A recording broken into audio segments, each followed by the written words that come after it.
Hey, Wolf's Watch. Welcome to Wolf's Watch. I'm Wolf, out getting some wind therapy on my motorcycle and testing some new gear.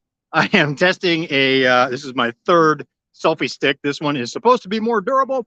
We'll see how that works out.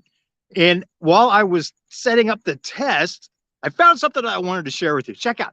See this? See that sign right back there? It says auditorium. You know where I'm at?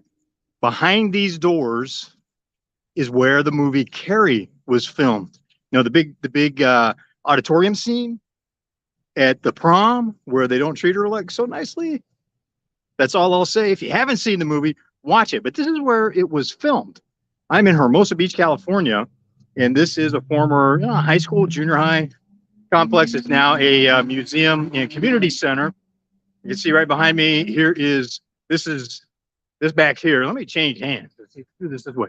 Yeah, there we go. This is Pacific Coast Highway behind me. And there is one of the biggest, check this out. This is one of the biggest raccoons I have ever seen on this tree here. Look at this. Say hi for the camera, buddy. Huh. Hope you saw that. Anyway, I digress. So this is Pacific Coast Highway behind me here. And behind me here. And you can see the flag, the POW flag and the American flag up here. Cars going by on Pacific Coast Highway. The raccoon climbing the tree. You gotta check this out. This is just a massive, I'm getting a little sidetracked on this. This is just a rather large raccoon. Look at this guy back here. See him? The raccoon right there. Climbing a tree. He stopped again because I'm paying attention to him. But anyway, I thought you would find that interesting. Not the raccoon, but the location here where Carrie was filmed. Right there in that auditorium. That's where the movie was filmed, the big prom scene. You know, there's a lot of history around you. What can you learn from it?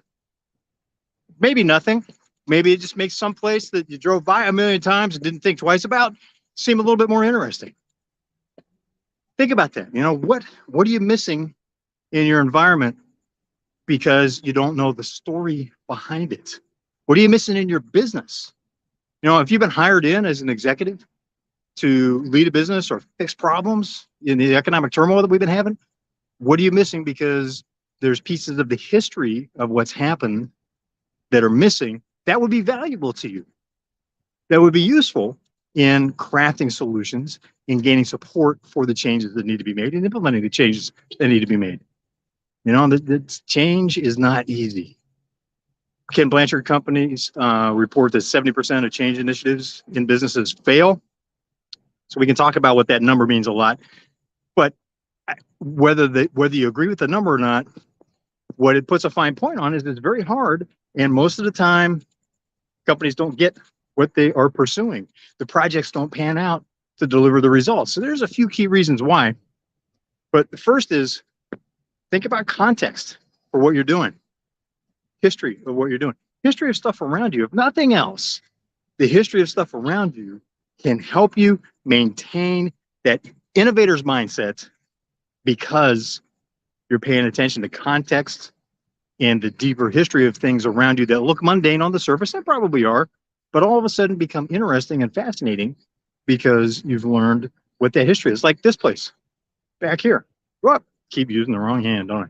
Right back here where Carrie was filmed back in the day. If you haven't seen Carrie, it's a movie you should see. Anyway, hope this new selfie stick pans out and doesn't break like the other ones have. I always like the durability test stuff. Well, I should say I like to, it just happens. So this is Wolf's Watch. I'm going to hit the road. It's a beautiful night for a motorcycle ride, and I'm going to go out and get some wind therapy. And what are you doing with your time? You know, you're creating a little spare time to do stuff like that. Got to keep some adventure in life. Okay, so I'm on the road. Hope to see you there. Thanks for being part of Wolf's Watch and part of the conversation. And don't forget, August 10th, 11:30 a.m. Pacific time, we have Dr. Barry Broughton. We're going to do an interview with him. Bring your questions because it will be live and interactive. I'll see you on the trail.